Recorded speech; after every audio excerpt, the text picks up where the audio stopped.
c'est sans aucun doute l'une des images qui devrait marquer l'année à venir en Guyane, celle du décollage depuis le centre spatial de la très attendue Ariane 6, car depuis 6 mois maintenant, c'était le 5 juillet dernier pour la dernière Ariane 5, plus aucun lancement n'a été effectué depuis Kourou, ce qui fait dire à de nombreux observateurs que 2024 doit être absolument l'année du succès pour l'Europe du spatial après une longue période de galère et de retard.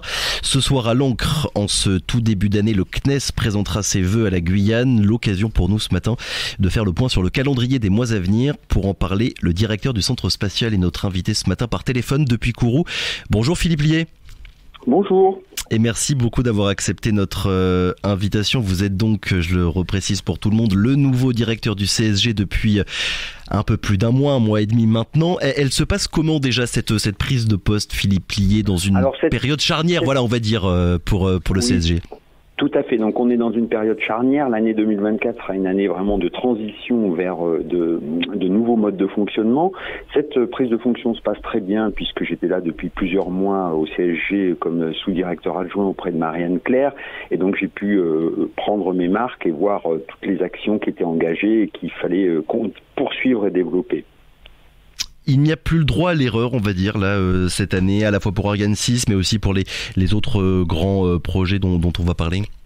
Alors Ariane 6 est sur les rails, Vous savez, depuis plusieurs mois nous sommes en pleine phase d'essai, de test de compatibilité entre le lanceur et les installations sol. Pour l'instant tous ces essais se déroulent nominalement, donc on peut dire que la voie est tracée et on attend le premier tir, tous avec impatience comme vous l'avez dit, à l'horizon de cet été.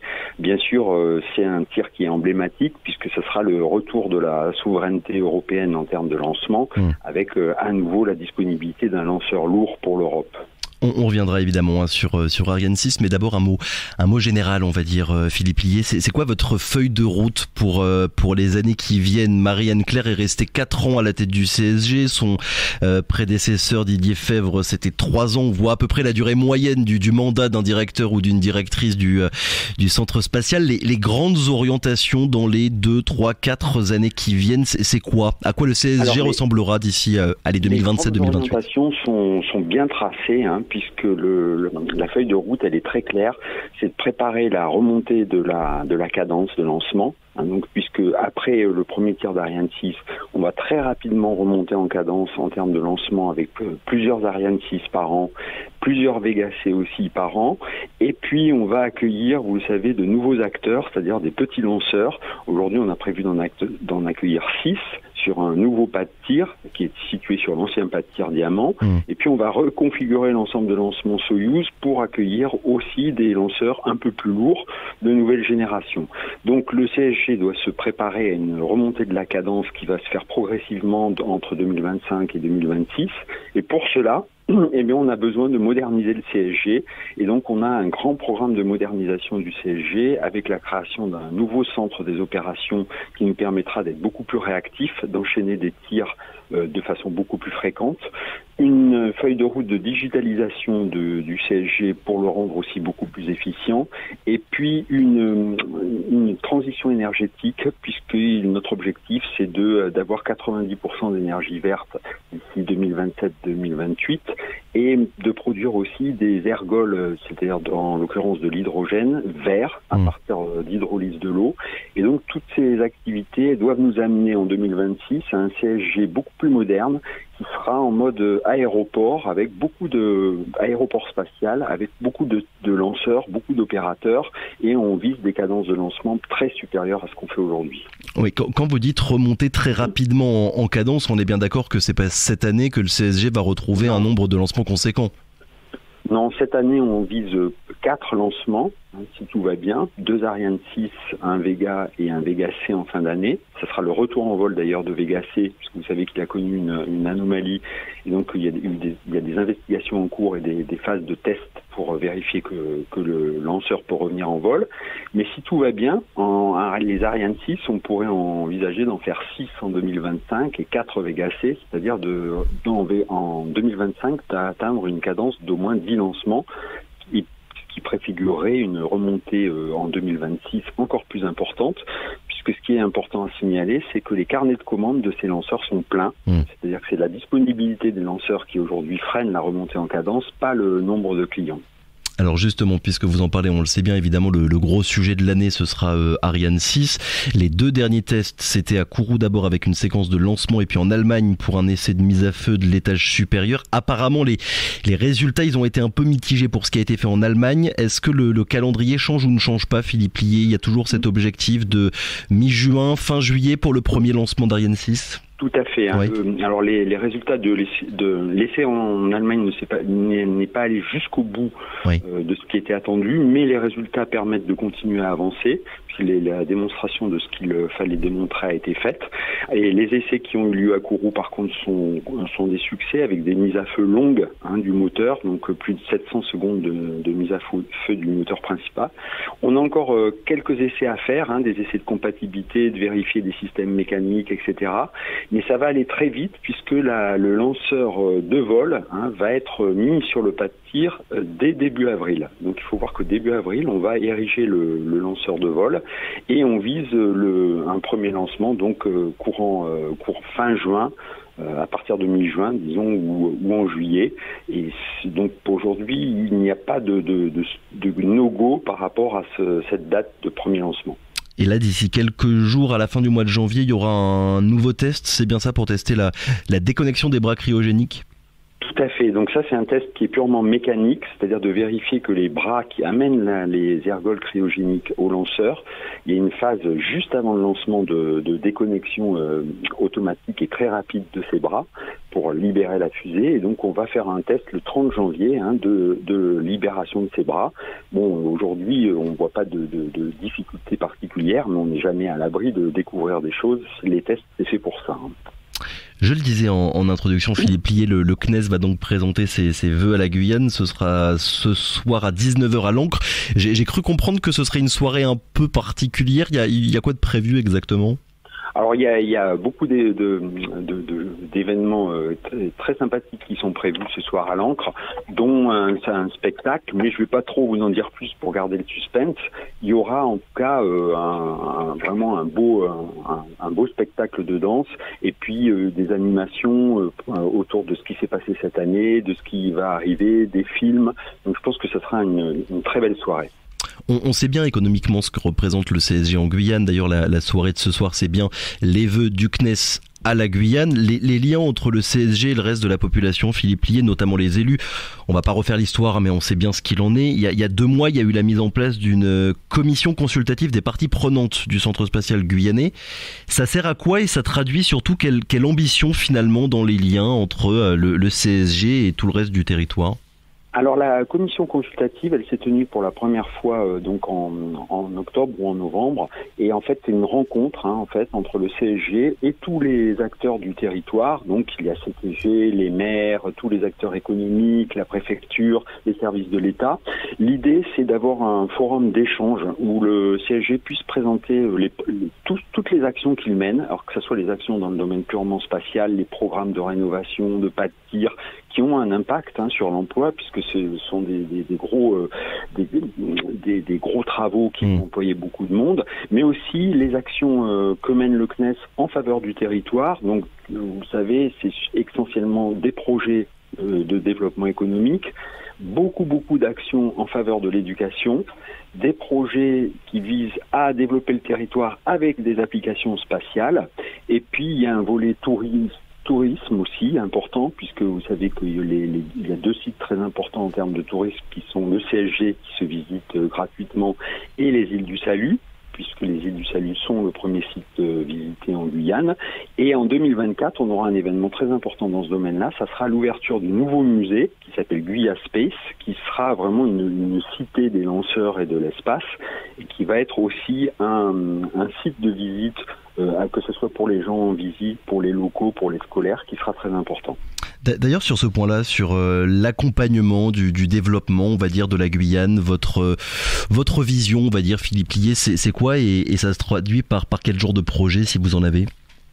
Alors, on a plusieurs projets, comme je disais, dans le domaine économique. On a aussi des très très beaux projets dans le domaine de l'éducation, notamment permettre de faire, vous savez, d'implanter des classes relier donc par satellite des classes dans des villages éloignés pour lesquels l'accès au collège est difficile puisque les enfants doivent soit être internes, soit faire de très longs déplacements. Ouais, donc ça c'est le projet Guyane Connectée, voilà, je le reprécise pour tous nos auditeurs. Guyane Connectée qui permet d'avoir des classes en fait délocalisées dans les villages, reliées à une classe centrale et de façon totalement interactive d'avoir des relations avec des relations avec les élèves.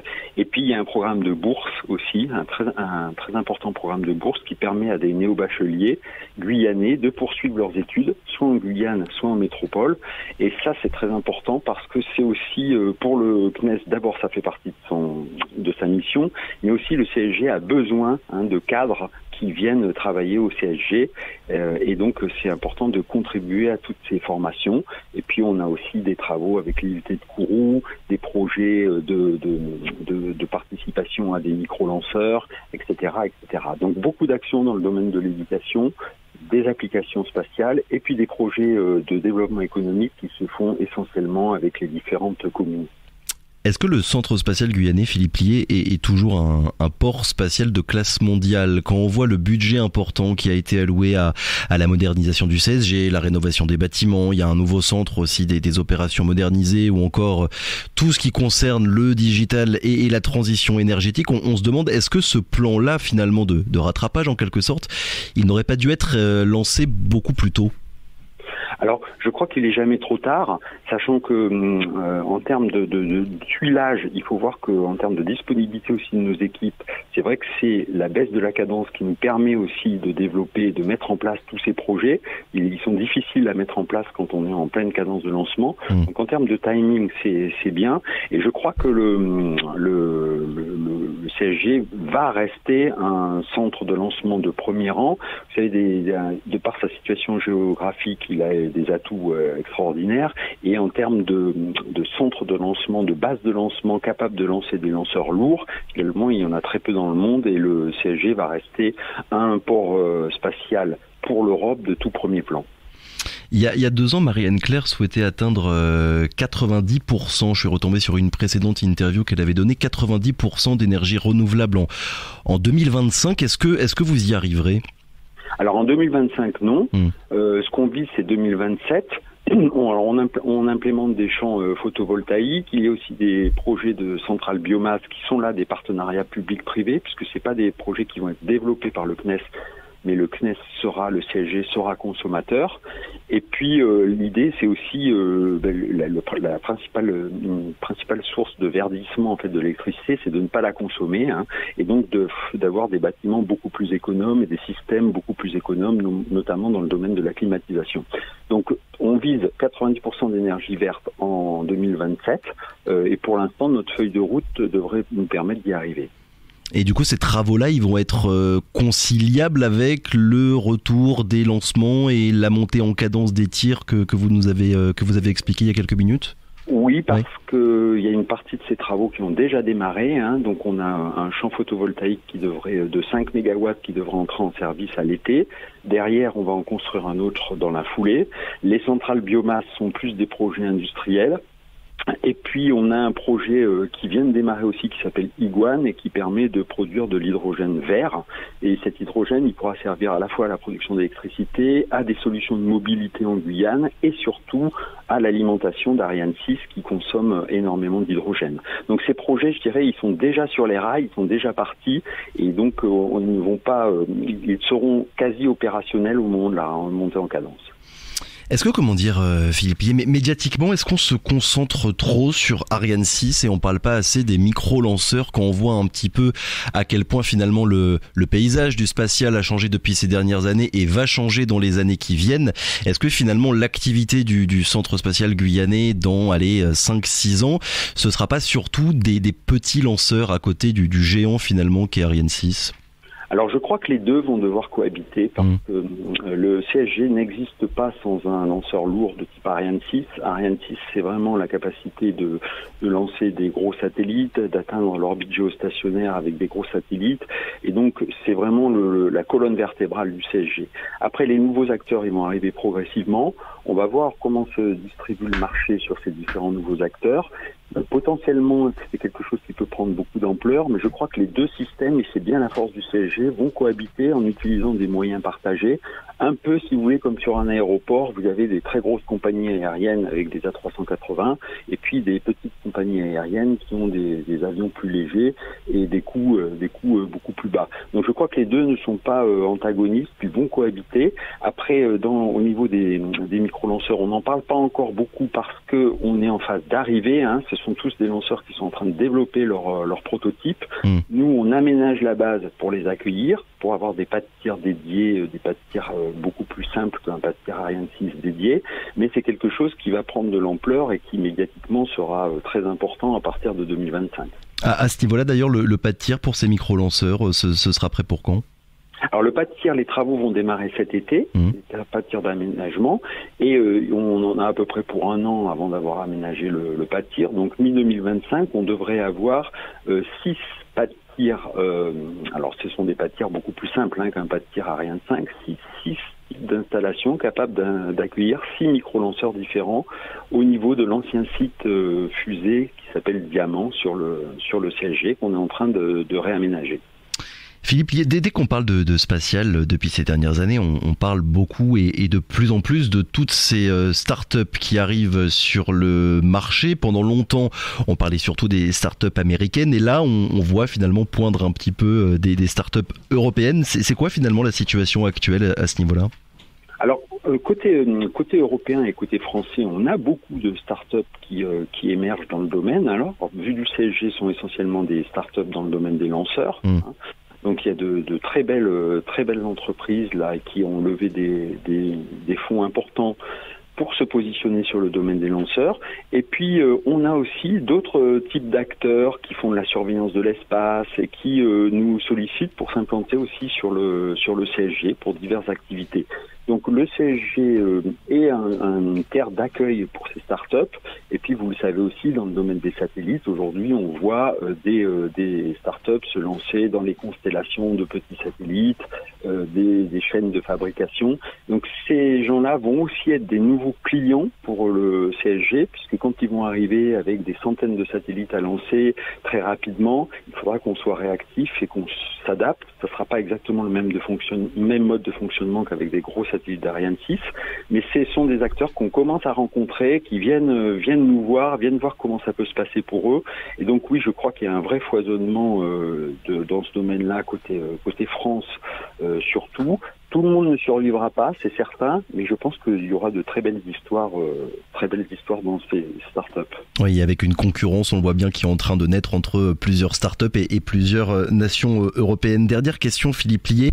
C'est quoi l'ambiance, on va dire, là, sur la base spatiale en ce début 2024? Je le disais il y a quelques minutes, il n'y a plus eu aucun lancement en Guyane depuis 6 mois. On sait bien finalement que le monde entier regarde ce qui va se passer concernant Ariane 6. Voilà, l'ambiance, encore une fois, c'est quoi ? Il y a du stress finalement en se demandant si ça va pouvoir le faire ? Non, du stress, il n'y a pas de stress. Par contre, les gens sont complètement focalisés maintenant sur ce premier lancement Ariane 6. C'est ça qui mobilise toutes les énergies. Et les gens sont pas du tout dans un état d'attente ou de se tourner les pouces en se disant qu'est-ce qui va se passer. Tout le monde se mobilise d'abord vers cet événement Ariane 6 et puis sur les chantiers de modernisation qui tournent en parallèle et qui tournent à plein régime. Donc je crois qu'il y a une vraie dynamique. C'est vrai qu'on sort d'une phase de creux, mais qu'on voit la sortie du creux arriver très vite. Donc je crois qu'il y a une vraie mobilisation vers ça et avec un objectif extrêmement bien clair là aujourd'hui qui est ce premier tir Ariane 6. Donc les gens sont mobilisés, les équipes sont mobilisées, sont fédérées autour de ça et il y a une vraie dynamique pour faire ce premier tir et comme je vous l'ai dit, transformer derrière ça en une remontée de la cadence très rapidement puisque comme je vous l'ai dit, il y a énormément de clients qui derrière attendent que les fusées repartent du port spatial guyanais. Bon, on l'aura bien compris, même s'il n'y a pas de lancement actuellement, ce n'est pas les vacances au CSG. Merci beaucoup Philippe Lié d'avoir été avec nous ce matin. Je le rappelle, donc directeur du Centre Spatial depuis 1 mois et demi. Merci d'avoir répondu à nos questions. Très bonne journée et bonne année.